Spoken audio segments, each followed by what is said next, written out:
Jim, it's been an interesting week in the financial markets.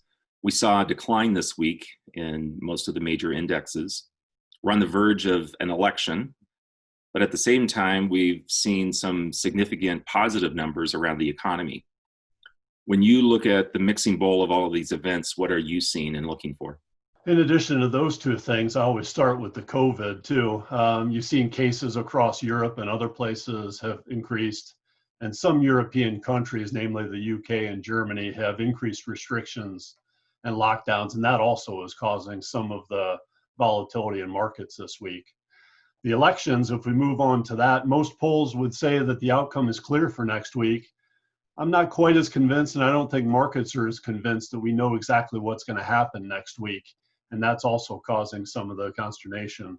Now, the economic numbers, the GDP that was released on Thursday, which showed a very sharp increase in quarter 3 activity, almost offsetting the quarter 2 activity, is good. What is less clear is what that means for the fourth quarter of this year and on to 2021.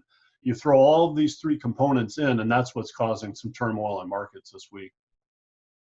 Thank you for your insight. Any prediction on the election? I predict we're going to be happy when it's over. I'm with you on that.